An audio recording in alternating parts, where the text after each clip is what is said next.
Greetings guys, Chris VA Travels, still up here in windy DC and about to visit the Anderson House.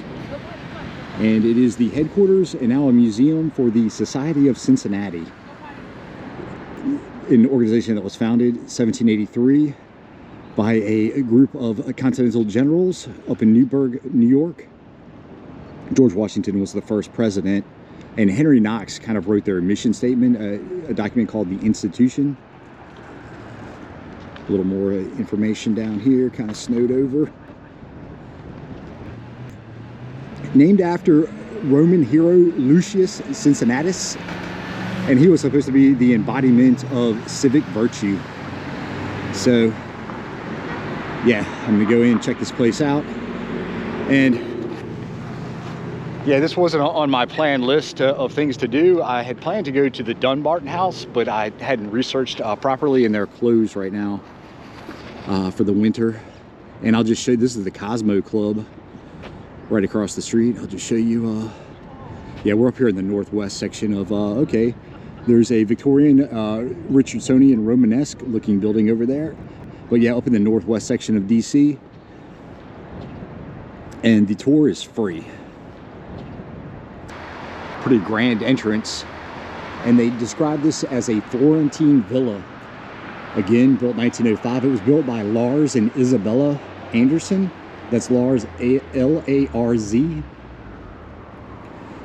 And he was a diplomat, and this was actually their winter residence, and used it as a place to store their art collection. And yeah, there's an incredible collection inside. I was actually here yesterday. I caught half the tour. To give you some facts, Howard Taft, Calvin Coolidge have visited, as well as members of the Vanderbilt and DuPont families. So yeah, pretty incredible Corinthian columns over there. And they describe this as a Florentine villa style house. All right, just walk over here real quick before I go inside.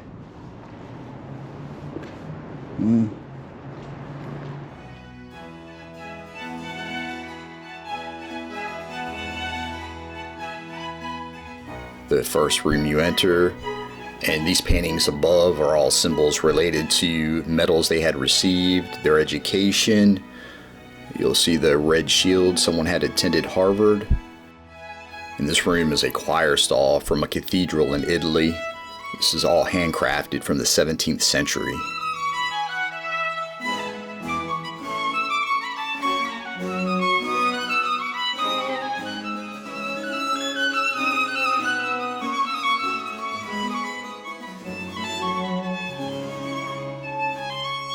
We're in the ballroom, and this might be the nicest fireplace mantle I've ever seen. A couple urns on top, and a good picture of George watching over. Up here, broken arch pediment, a couple scrolls there in the middle. And along the wall, a Japanese silkscreen going back to the 1700s. Pretty nice chandelier, coffered ceiling. And this place is modeled after an Italian palace. Bunch of nice sculptures along the wall. And the Andersons were world travelers, have been to 55 different countries. A view from above.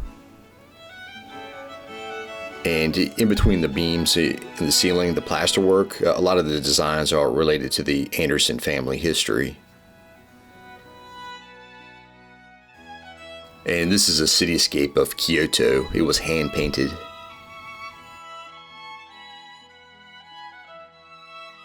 Take a look at this fireplace back, and this Federal Eagle up here was designed by Pierre Lafont. He's the one who designed Washington, D.C.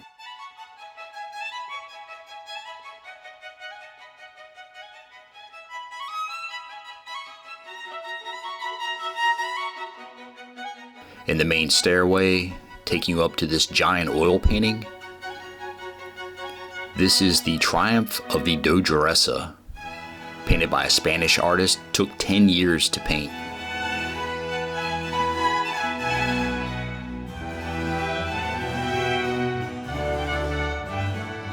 On to the reception room, and this mural shows 3 female Roman figures looking over Charleston Harbor.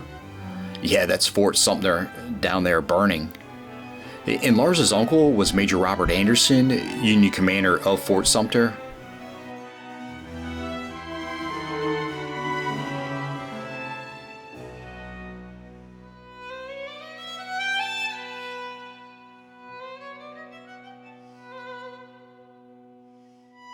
And here's Washington making Marquis de Lafayette a member of the society.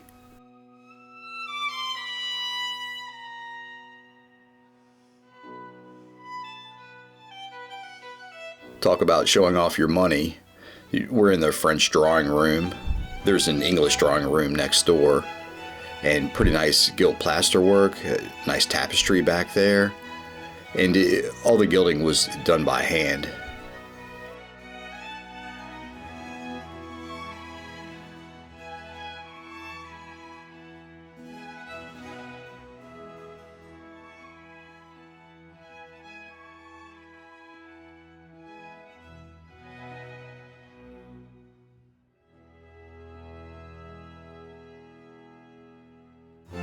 We're in the Grand Hall, more really nice plasterwork on the ceiling, and more tapestries. I guess these really helped with the acoustics. And over here, Lars's diplomatic uniform, made in London for his posting in Belgium.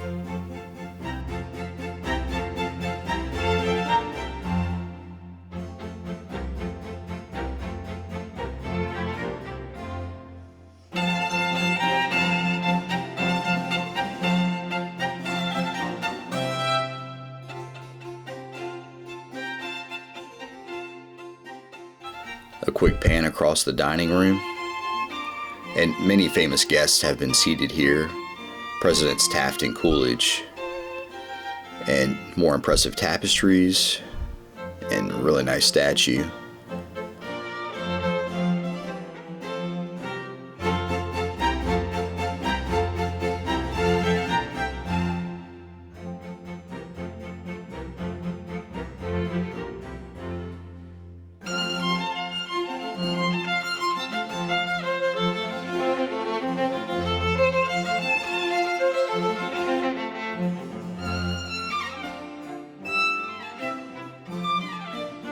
A driving map of Washington, D.C. on up into Maryland.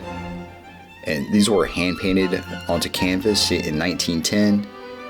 He's pointing towards Georgetown and pointing out some of the favorite driving routes of the Andersons. And of course, the automobile was a big deal at the time. The Anderson crest. And into the conservatory. They called this the Winter Garden, and it was filled with plants, flowers, and I'll just take a pan around. Look at the lattice work up on the ceiling.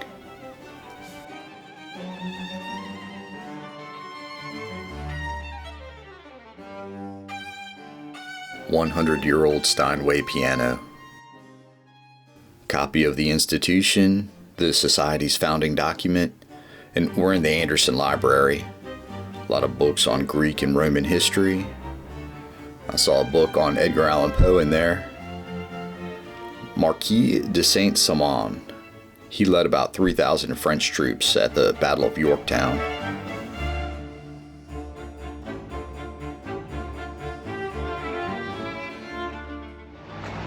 All right, guys, that's it for the Anderson House, the headquarters for the Society of Cincinnati. Pretty cool, definitely something to check out if you're up here in the northwest section of DC. And I'm going to walk over to the old stone house, which is about half a mile away. So anyway, like and subscribe. See ya.